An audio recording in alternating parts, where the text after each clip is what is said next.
Access film factory தயாரிப்பு முனிஷ்காந்த் மற்றும் விஜயலட்சுமி நடிக்கும் மிடில் கிளாஸ் வருகிற நவம்பர் 21 முதல் உங்கள் அபிமான திரையரங்குகளில். ஆச்சி ராயல் குலோப் ஜாமுன் பேக்ஸ் ஒன்று வாங்கினால் ஒன்று இலவசம். கட்சியில் காரில் கொடி கட்டவர்லாம் கரவேட்டி கட்டாதவர்லாம் கட்சியினுடைய பொதுச் செயலாளர் எப்படிங்க ஏற்றுக்க முடியும்? தலைவருக்கு துரோகம் செய்கிறார்கள்.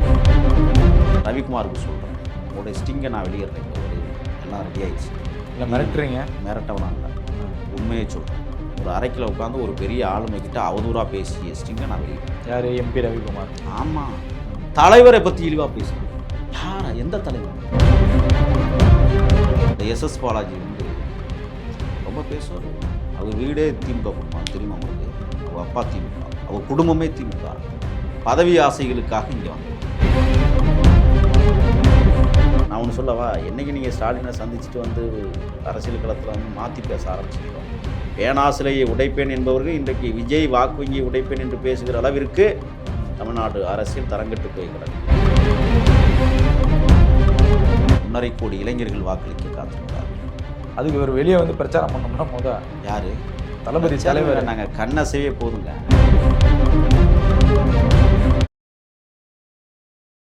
சார் வணக்கம் சார். வணக்கம். கூட்டணி விஷயத்தில் வந்து தாவேக்கா காங்கிரஸ் கூட்டணின்னு சொல்லலாம். நீங்களே சொல்லியிருந்தீங்க திமுக விரிசல் ஆக போகுது கூட்டணி அப்படின்னு. இப்போவும் சொல்கிறேன் விரிசல். ஆனால் வந்து நேற்று உதயநிதி பேசுகிறப்ப வந்து அதெல்லாம் நான் விரிசலும் இல்லை இதுவும் இல்லை, நாங்கள் எல்லாம் இணைஞ்சு தான் இருக்கோம், டெல்லி வட்டாரமும் இணைஞ்சு தான் இருக்காங்கன்னு சொல்லி தகவல் சொல்லிட்டாங்க. இப்போ தாவேக்கா தரப்பு தொண்டர்கள் மத்தியிலையுமே காங்கிரஸ் கூட போயிடுவோங்கிற ஒரு பேச்சுவார்த்தைலாம் அப்படியே பரவிட்டே தான் இருந்துச்சு. கூட்டணிக்கு என்ன பண்ண போகிறாரு விஜய்? என்ன மாதிரியான முடிவுகள் எதிர்பார்க்கலாம்? கூட்டணியே தேவையில்லையே. தனி பெரும்பான்மையோடு தமிழ்நாட்டில் ஆட்சி அமைக்க போகிற தமிழக வெற்றி கழகம் எதுக்கு கூட்டணி சொல்லுங்க பார்ப்போம். அதிமுக கடும் போட்டி. இவ்வளோ உறுதியாக சொல்கிறீங்களா? எப்படி? கண்டிப்பாக அது நடக்கத்தான் போகுது. நீங்கள் எழுதி வச்சுக்கோங்க. 1.5 கோடி இளைஞர்கள் வாக்களிக்க காத்திருக்கிறார்கள். அதுக்கு ஒரு வெளியே வந்து பிரச்சாரம் பண்ணோம்னா யாரு? தளபதி தலைவர். நாங்கள் கண்ணசைவே போதுங்க. புரட்சித் தலைவர் எம்ஜிஆர் படுத்துக்கிட்டே ஜெயிச்சது போல தளபதி விஜய் அவர்கள் கண்ணசைவிலே ஆட்சி அமைக்க போறாரு. நம்ம பேசிக்கிட்டு இருக்கிறீங்க நீங்க உறுதியா. நீங்க காங்கிரஸ் வரல, காங்கிரஸுக்கு யாருங்க ஓட்டு போடுவா? காங்கிரஸுக்கு இங்கே தமிழ்நாட்டில் என்ன இருக்குது? வந்தால் மகிழ்ச்சி. ஆனால் இப்பவும் சொல்லுகிறேன், தை பிறந்தால் வெளிப்பிற திராவிட முன்னேற்ற கழக கூட்டணி உடையும், மாற்றம் இல்லை. இந்த ரவிக்குமார்னு ஒருத்தர் இருக்கிறார்ல, திமுக நாடாளுமன்ற உறுப்பினர், தெரியுமா உங்களுக்கு? விழுப்புரம் நாடாளுமன்ற திராவிட முன்னேற்ற விடுதலை சிறுத்தைகள். அவரா? எப்போலேருந்து சார்? என்ன சொல்லுங்க, என்ன விஷயம் சொல்லுங்க. அதை கட்சி மாறிட்டாரா? மாறிட்டாரா? இல்லை, என்ன விஷயம் சொல்லிடுங்க, அதை மக்கள் பார்க்கட்டும். அவர் நேற்றைய தினம் ஒரு அறிக்கையை கொடுக்குறாரு. ஆட்சியிலும் பங்கு, அதிகாரத்திலும் பங்கு என்பது எங்களுடைய கொள்கை, ஆனால் அது இப்போதைக்கு நடைமுறையில் இல்லை. ஏன்ப்பா, என்ன பிரச்சனைனா தெரியுமா தெரியாத உங்களுக்கு? இப்போ அதுக்கான காலச்சூழல் இல்லையா? ஆனால் மரியாதைக்குரிய அண்ணன் எழுச்சி தமிழர் அவர்கள் ஒரு அழகான ஒரு இதை பயன்படுத்தியிருக்கிறார். என்ன தெரியுமில்ல, கட்சிகள் பலவீனமாகிற போது கூட்டணிக்கு அஸ்திவாரம் அமைக்கப்படும் சொன்னார். நீங்கள் கலண்டாவே திமுகவுடைய அஸ்திவாரம் உடையும்.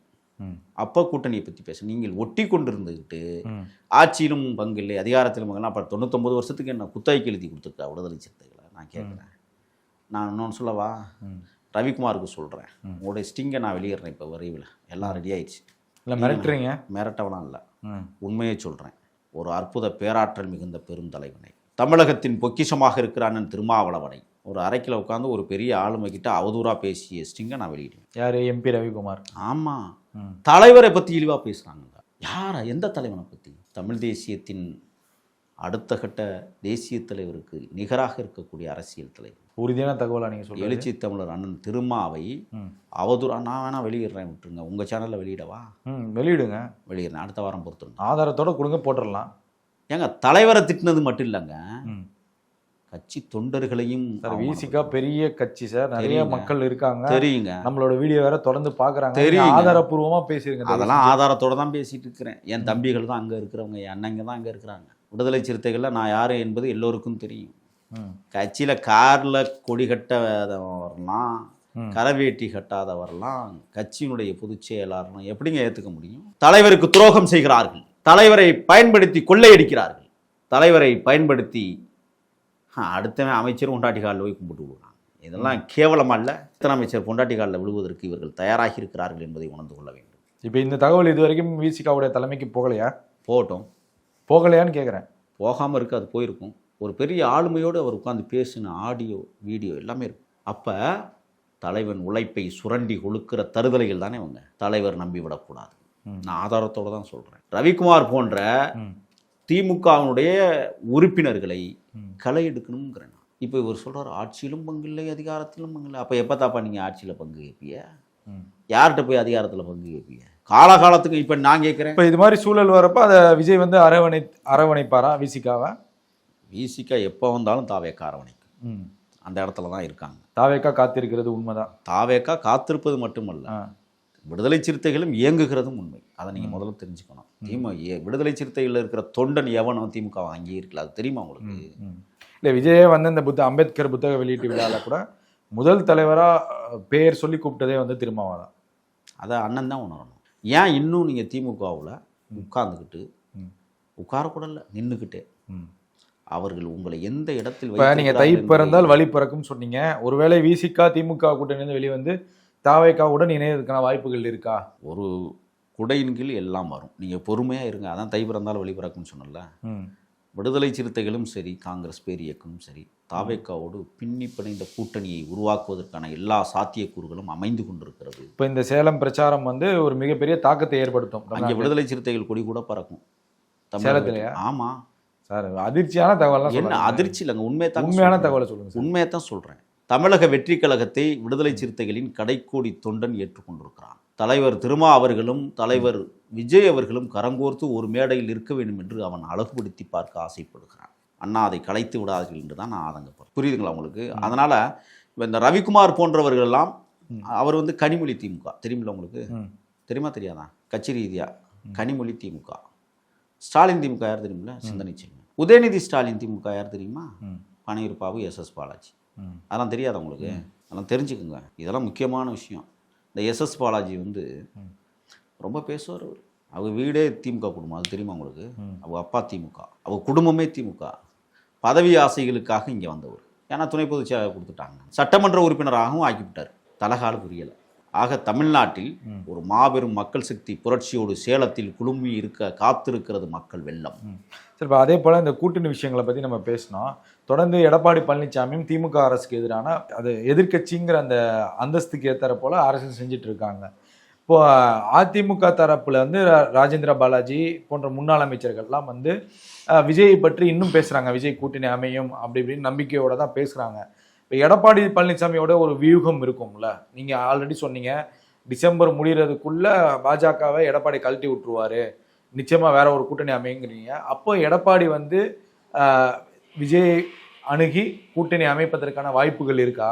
இப்போ ஒரு வியூக அடிப்படையில் எந்த கருத்தையும் நாம் பதிவிட்டு கடந்து போய் விட முடியாது. இல்லை, வியூகம் வேணாம். இந்த இப்போ நடக்கிற அரசியல் தளத்தை அரசியல் மாற்றங்கள் கண்டிப்பாக தமிழ்நாட்டில் உருவாக இருக்கிறது. இந்த அரசியல் மாற்றம் ஒரு அதிர்ச்சிகரமான மாற்றமாக அமைய இருக்கிறது. அனைத்து இந்திய அண்ணா திராவிட நான் முதவே சொன்னது மாதிரி அனைத்து இந்திய அண்ணா திராவிட முன்னேற்ற கழகம் என்பது ஒரு மாபெரும் மக்கள் புரட்சி இயக்கம். அந்த இயக்கத்தை எந்த கொம்பனாலும் அழித்து விட முடியாது, அது யாராக இருந்தாலும் சரி. இன்னைக்கு எடப்பாடியார் தலைமையில் அண்ணா திராவிட முன்னேற்ற கழகம் களங்காண இருக்கிறது. கடந்த தேர்தலில் வெறும் 1.5% வாக்குகள் தான் வித்தியாசம் திமுக கூட்டணிக்கும் அதிமுக கூட்டணிக்கும். இப்போ இந்த தேர்தலில் மிக வித்தியாசமான தேர்தலாக அமைய இருக்கிறது. ஏன்னா விஜய் வருகையால் சில கட்சிகள் விபரீதத்துக்குள்ளாகி இருக்கிறது.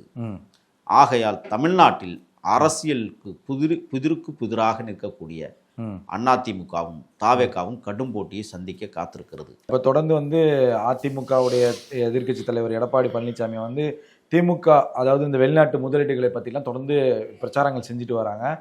சமீபத்தில் எஸ்ஏஆருக்கு ஆதரவாகவும் அதிமுக பேசிகிட்டு இருக்காங்க. இப்போ அது சம்மந்தமாக எடப்பாடி பழனிசாமி பத்திரிகையாளர்லாம் சந்திக்கிறாரு, விளக்கம்லாம் கொடுத்துருந்தாரு.